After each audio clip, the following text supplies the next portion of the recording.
On February 28th, the HCC Stafford campus hosted a Black Lives Matter event featuring two very distinguished speakers.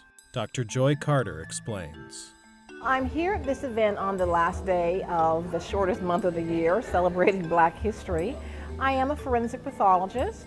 I am a consultant now, the previous chief medical examiner of Harris County, and I was involved with the Sandra Bland case. I was invited to talk about my experiences and what's important about people being involved in the judicial system, that all lives matter and Black lives matter, and if one life doesn't matter, then it doesn't matter for any other life.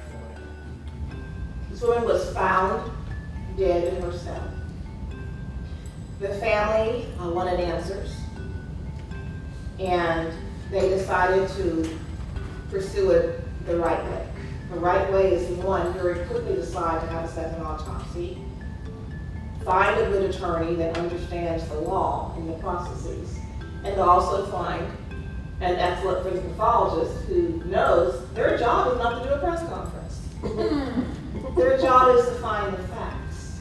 It's very important in forensics to have proper investigation and also to do a proper, thorough post-mortem examination called the autopsy.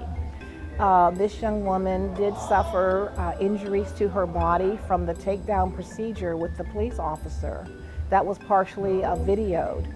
But the original autopsy was very germane. It was like it was an ordinary case, and it wasn't. So we were actually able to show there were extensive injuries to the back and to the rib cage from that takedown procedure. We're also able to show that the original toxicology results released through the public were actually non-fact based, and they were not true. I think it's very important that we don't rush to judgment on these cases. I think that cases should not be tried in the media. They should be investigated and release a report, that there should be somebody representing that family that is allowed to have access to the information. We're all trying to gather information. If we gather at the same time, we know what we're doing. That is better communication than pitting one against another and causing the stress, the emotional stress to the family, the stress to our community, and the stress on law enforcement who has a job to do. That will in some way help reduce the civil unrest that's associated when we have these deaths in custody cases. They're going to happen, but if we can reduce the number of times that they happen, if we can have communication around the issue, hopefully it'll serve that we have some changes coming to our criminal justice system, which is what we're going to have for the first time coming in Texas. And it means a successful collaboration with the medical professional, the legal profession, and also the government entities, so that we know why we're asking the question. Something is wrong, and procedures should not have been followed the way that they were.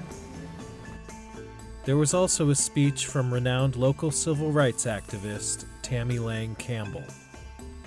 Black lives matter because an injustice anywhere is a threat to justice everywhere. My mom taught us, if you want respect, give respect. We as Americans have the privilege to be exposed to so many cultures.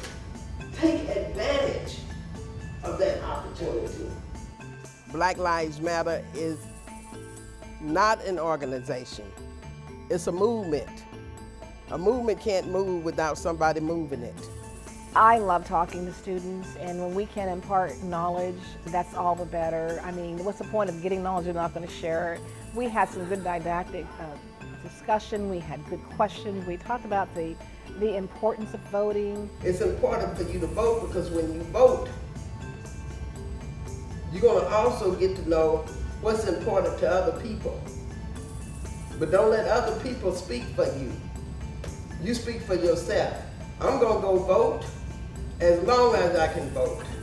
When you stop voting, you stop caring about what is going to happen in your life.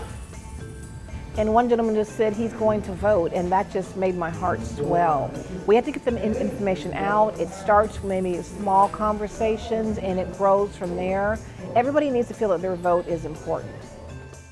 For more information on events at HCC, visit www.hccs.edu. For HCC Beat, I'm Phil Logan.